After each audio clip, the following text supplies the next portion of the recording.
Welcome to my channel. My name is Taylor Isaac. I am a writer and an author, and I love relationships. Not the rah-rah kumbaya, let's all come together sort of way, but the deep and meaningful and hardworking sort of way. So when I came across this viral TikTok of a fitness influencer calling a guy a gym creep, I took notice. It wasn't only I who took notice. Thousands of people pushed back against this woman, claiming that she misread the situation. You're going the wrong way!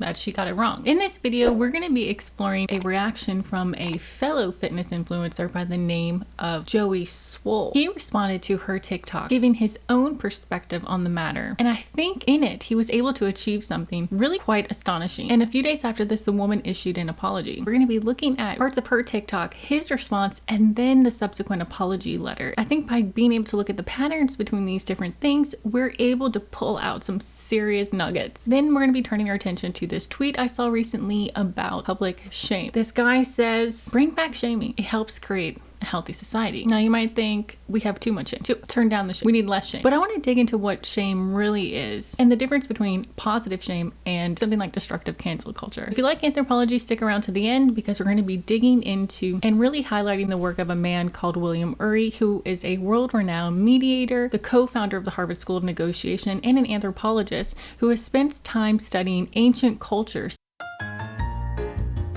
and a concept called the third side that I think adds another level of richness and depth to this TikTok story. So without further ado, let's dig in. This is how to not approach girls at the gym. I hate this. I hate when there's sweeters. It makes me so uncomfortable. Feral, like fucking feral. Swatch. The 5 adds 5 pounds. And these are the weights.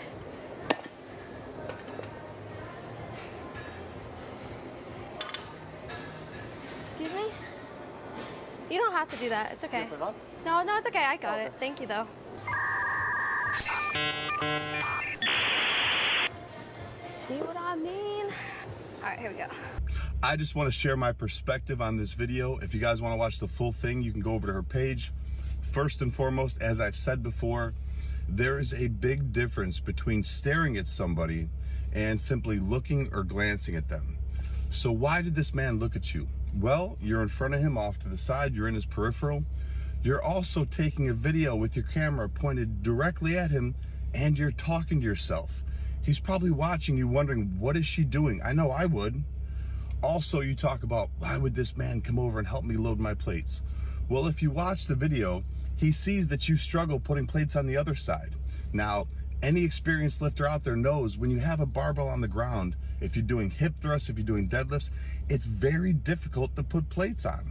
There's actually a jack they make for you to be able to lift up the barbell so you can put the plates on. He sees that you struggled being an experienced lifter and he comes over to try and help you because that's what kind people do. Any experienced lifter out there knows what I'm talking about.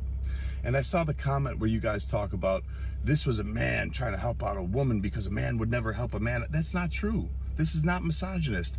I've been in the gym for 20 years. I can't tell you how many times I've helped men and women load plates, take plates off, put weights back. It has nothing to do with sex or gender. You help people because it's kind to do. But it's very sad that you took an act of kindness, this man doing something for you, being kind, and turned him into a creep at the gym, talking about how you want to rip his reproductive organ off, he can't produce, and that natural selection should take him out? Really? Trying to make yourself out to be a victim, which you're not. There are women harassed in gyms. You're not one of them. You need to do better. Mind your own business.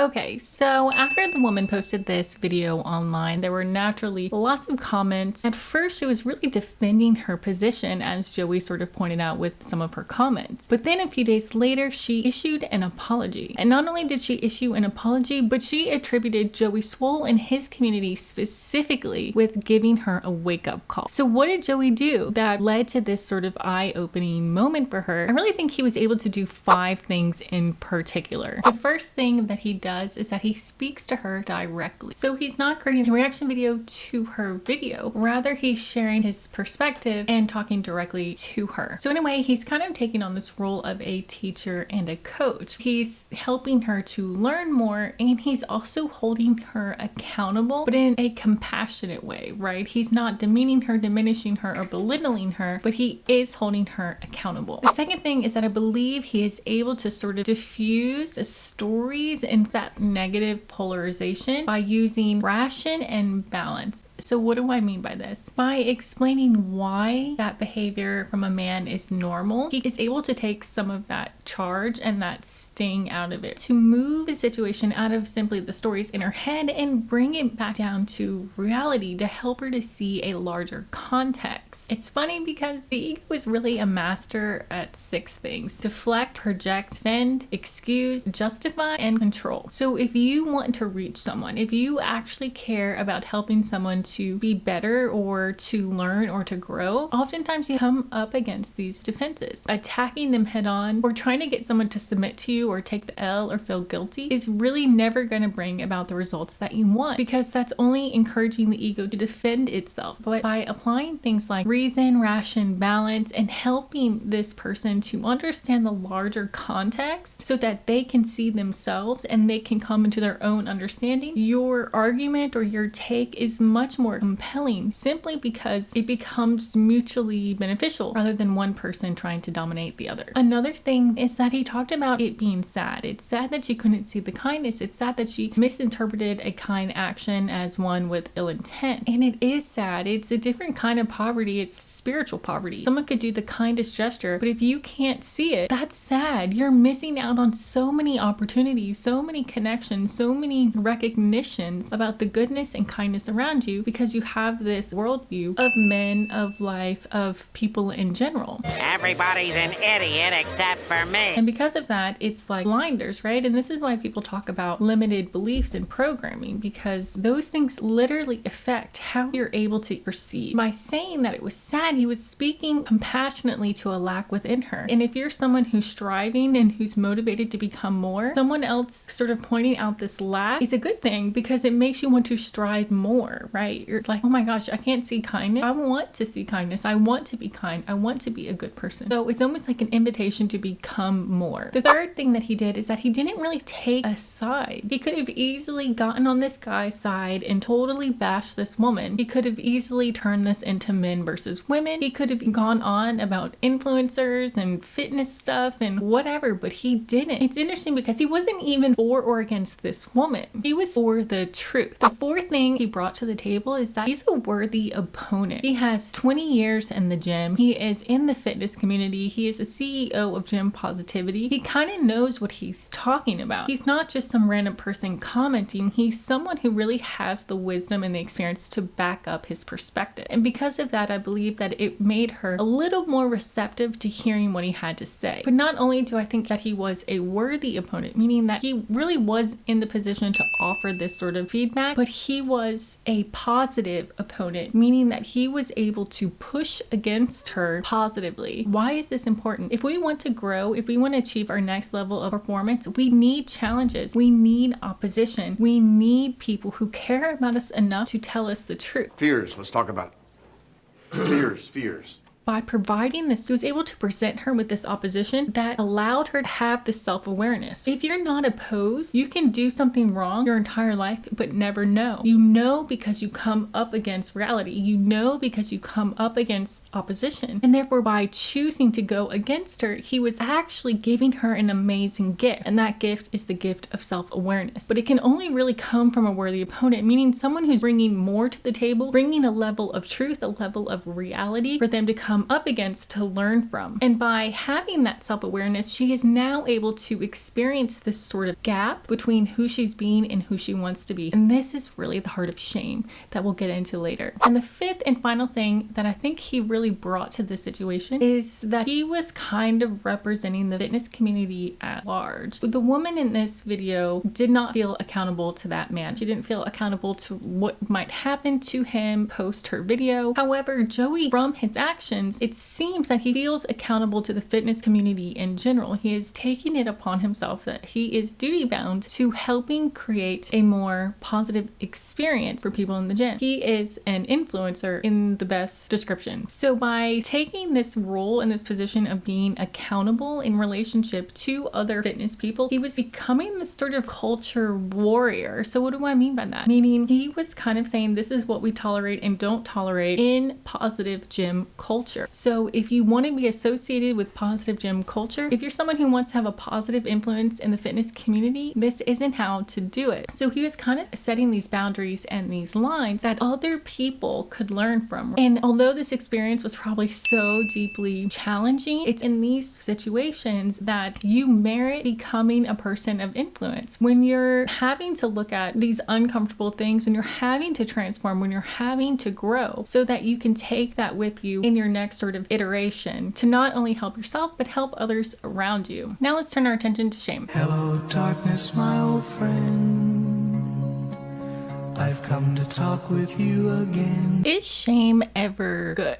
Well, I think from what we've seen so far, the answer is yes, if we know how to appropriately apply it. And earlier I talked about the gap that occurs when someone is confronted with who they are and how they're being. And this really comes from a definition from a psychologist by the name of Jay Reed. He defines shame like this. Shame occurs in two ways. One is when we act outside or against who we truly are, and the other is when we allow others to treat us against or outside of who we truly are. And in that gap between who we are and who we're being and who we are and who people are saying we are, we experience shame. In other words, shame is a violation of our inner identity by either ourselves or others. So what we see is actually the application of positive shame. And we know this because it's included in her apology statement. Let's take a look. Okay, she says that this will be an ugly scar on my character for a long time until I can show that I'm growing. I just hope people give me the chance to. So truly, I am sorry, and I will not just say that I'm sorry like it's gonna fix everything. I'm gonna show and prove to everyone that this is not who I am, and this is not who I'm going to continue to be. Mistakes help me grow, and I'm willing to learn and take people's constructive criticism where it is needed. So right here, this tells me that she got to experience that self-awareness. She got to experience that gap for her betterment. And that's really the appropriate use of shame. If we as individuals and also as a society push against people who are acting outside of their better natures or acting outside of, who they truly are. I think that our biggest obstacle to really activating this is that so many people aren't able to discern the difference between good and bad. Then we get the second definition of shame, which is when people treat each other outside of who and how they truly are. This is through name calling, through assumptions, through guilting people, through accusations. Then there's the well-meaning shame, which is when someone thinks that they know what the other person should be doing. So when people shame over nonsense, over the stories in their head, that shame does not have the same effect. It's destructive. It doesn't lead to a healthy society. It corrupts society. It turns people against each other. It is pollution of a different kind. So I absolutely agree that shame can lead to a healthy society, but it first requires healthy individuals within that society to be able to recognize what is worth opposing to help build people up instead of trying to tear them down. In her apology, she says something really crucial. If I wasn't called out for this video, I wouldn't have had the chance to learn from this mistake or even realize I made a mistake to begin with. And that is really the gift of people believing there is more to you and being willing to oppose you. If you are the sort of person who will grab that as a gift instead of trying to avoid challenges and obstacles. And she says this: when I first posted the video, I felt I was completely in the right, and I felt I was making a good attempt to connect and relate to my female audience who may have dealt with uncomfortable situations at the gym. And now, after reading literally thousands of comments about me, the situation, and the man in question, it truly opened my eyes to how damaging this could have been for him. Men and women deal with very different problems in the realm of the opposite sex, and after looking through the lens of an innocent man put in a situation like that, it honestly made me feel sick to my stomach with guilt. I think there's something really important about this section of her apology, and that is that thousands of people commented. While I believe personally that Joey was this sort of pillar pillar of positive accountability for her. I believe it's the thousands of other comments that served as sort of like little chisels, like little ego chisels, to help her soften that defense so that she could even get to a position of being willing to hear other people's perspectives and to come into sort of a wider view. And she says that after speaking with friends that were honest with me, I was able to keep an open and understanding mind. It took literally thousands of people displaying their distaste for the way I acted for me to realize this in full effect. This is the power of community positive shame. William Murray is a world-renowned mediator and anthropologist who has spent the last 4 decades getting involved in some of the world's most challenging conflicts, from Chechnya to Yugoslavia to South Africa to Venezuela to the Middle East, asking the simple question, how do we deal with our differences? He wrote a book entitled The Third Side, Why We Fight and How We Can Stop, in which he explains there's almost a fatalistic acceptance of destructive conflict as part of human nature. And underlying our hopelessness is the story we commonly tell ourselves and our children about our past. People have been warring with one another since the beginning of time. Scratch the veneer of civilization and you will get a Kosovo. People regress all too easily. Anthropologists call this an origin myth. It tells us about who we are and where we came from. But the time he spent with simpler societies made him question whether we have the story entirely right. So he set out to re-examine what is known and not known about our collective past. A story very different from the conventional one began to emerge. One that he believes holds surprising hope for all of us today. About 30 years ago, he was in South Africa working in the conflict there when he had a month to fill. So he decided to go live with several groups of San Bushmen. He was curious about them, about the way in which they resolved conflict. After all, within living memory, they were hunters and gatherers, living pretty much like our ancestors lived for maybe 99% of the human story. But perhaps most interesting to Uri was that all the men have poison arrows they use for hunting, absolutely fatal. So how did they deal with their differences? And how have they managed to survive millennia as a community? He discovered that whenever tempers rise, someone goes and hides the poison arrows out in the bush. Then everyone sits in a circle and they talk. And they talk. It may take 2 days, 3 days, 4 days, but they don't rest until they find a resolution, or better yet, a reconciliation. Years later, he spent time with another tribe, this time in Malaysia, called the SEMAI. The SEMAI are considered to be one of the most peaceful societies on earth. So how did they deal with their differences? He discovered that, like the Bushmen, the SEMAI have long community talks. He learned that when a conflict occurs, people zealously avoid taking sides. Instead, they urge the conflicting parties to resolve their conflict. What he discovered is that both of these tribes didn't rely solely on the conflicting parties to resolve the conflict. Rather, they relied on the community itself to play a role. He explains, in our societies, conflict is conventionally thought of as two-sided. Husband versus wife, union versus employer, Arabs versus Israelis. The introduction of a third party comes almost as an exception, an aberration, someone meddling in someone else's business. We tend to forget what the simplest societies on earth have long known, that every conflict is actually three-sided. No dispute takes place in a vacuum. There are always others around. Relatives, neighbors, allies, neutrals, friends, or onlookers. So what is the third side? The third side is the surrounding community, which serves as a container for any escalating conflict. And within that container, conflict can gradually be transformed from confrontation to cooperation. Unlike the ultimate arbiter in the form of a king or an authoritarian state, the third side is not a transcendent individual or institution who dominates all, but rather the emergent will of the community. It is an impulse that arises from the vital relationships linking each member and every other member. It may be hard to grasp how such an amorphous entity could prevent serious strife. People naturally look to superior authority to police their conflicts, yet genuine coexistence cannot be imposed from above. Ultimately, it can emerge only from the parties and those around them. In discovering this third side, he realized that our ancient ancestors were not simply destructive machines. Sure, they were quite capable of violence, and indeed they had the ability all along to make war, and that they undoubtedly had many conflicts makes their feat of coexisting all the more remarkable. In reality, they had to work hard and courageously to prevent conflicts from arising, to resolve difficult issues, and to contain violent fights. Their peace was not a peace of the weak, but a peace of the brave. So what does this have to do with our TikTok story? Can we really compare ancient tribes to modern digital society? I believe Joey and his community were able to mobilize this third side, instinctually stepping in to offer offer perspective, to hold the conflicting parties accountable, to promote and protect a positive gym culture for everyone, men and women, and in general. And while it wasn't in response to a war or a violently escalated conflict, it was a conflict. It was a woman accusing a man of something serious. It was about seeing things as they are and not simply our sides in the stories in our heads. And this conflict could have led to more conflict, an escalation of frustrations and resentments between men and women, between people who film themselves at the gym and those who don't. It could have led to a breakdown of generosity and kindness in gyms in general. But by taking a stand to speak the truth, Joey and his community provided a great service, one that isn't always praised or popular, and that's precisely why it's so powerful. It takes courage to choose the third side, but it leaves everyone, enemy and friend and community, all the better for it. Thanks so much for joining me on this deep dive. Do not be too eager to deal out death and judgment. Even the very wise cannot see all men.